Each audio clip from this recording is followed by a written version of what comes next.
Chapter 17. Some 4 miles southwest and 3,000 feet up, Kenji Tokoro squinted as he tried once more to peer through the billowing white wall of tumbling snow. The earnest co-pilot of the Japan Airlines cargo plane had flown through plenty of bad weather before, but nothing quite like this. It was quiet in the cockpit of the big Boeing. For a moment, Tokoro felt isolated and uneasy. Then he turned his head just 2 inches to sneak a discreet look at the middle-aged man in the seat beside him. Tokoro had great respect for Captain Shigeta. It wasn't only because the bespectacled commander of the 747 was an older person, although that was not unimportant. Captain Shigeta was also a very experienced and excellent flyer. There was no uncertainty in his face, Tokoro thought admiringly. As usual, Captain Shigeta was serene and in complete control of the situation. Neither the blinding snowstorm nor the unusual communications problem ruffled him. It was definitely an honor to fly with such a mature man who exemplified Japanese dignity, patience, and efficiency so well. Tokoro felt proud and reassured as he turned his head away. There was nothing to worry about with Captain Shigeta in command. Flying 1,000 feet above the Japanese 747, the senior pilot of TWA-22 Heavy from Los Angeles wasn't nearly as contented. His stomach, bloated and burning, was bothering him again. Bitterness about his damned alimony payments had been gnawing at Lawrence Pace's belly for months, and the hot sauce that he'd carelessly tossed on the chimichangos at lunch in the Mexican restaurant near Burbank had obviously been a mistake.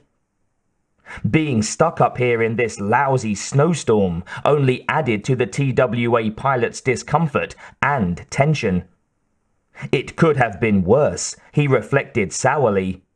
Having been bothered by similar gastric distress several times recently, the practical captain of the L-1011 was ready to cope. He had the solution in his pocket. Of course, he didn't want the others in the cockpit to see him take out the bottle.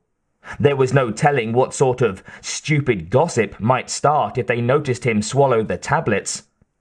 They might not believe that these were just an ordinary antacid remedy, and there could be troublesome rumors that 51-year-old Lawrence Pace had an ulcer or shaky nerves. Envious of his seniority, the younger crewmen might say almost anything. Pace knew that he wasn't sick. He took good care of his body, aside from an infrequent lapse with Mexican food, combining a balanced diet of sprouts, wheat germ, bran, fish, and fresh vegetables, and a meticulous program of daily exercise. He opened the small bottle in his pocket, shook out 2 tablets, and warily raised them to his lips. As he began to chew the tablets, he looked across and saw his co-pilot watching. Had he noticed? Annoyed, Captain Lawrence Pace wanted to swear. In the Pentagon's Operations Center, General Sloat did. "Son of a bitch!" he cursed into the phone. "An hour to get the bird airborne?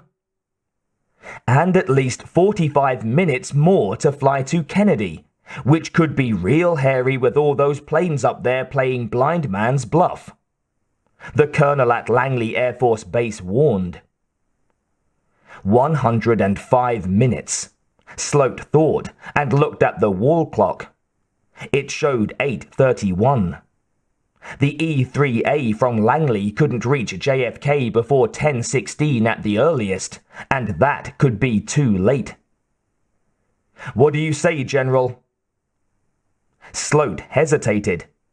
There would be a terrible loss of life, and political hell to pay, if an E-3A crammed with top-secret gear collided with a civilian airliner. "General." It could all be for nothing. Nobody knew what kind of jamming the terrorists were using. Malone's idea might not work anyway. What's the word, General? Go or no? Go, Sloat said defiantly. 105 minutes. Maybe they could save a few of the trapped planes. That would be better than none at all.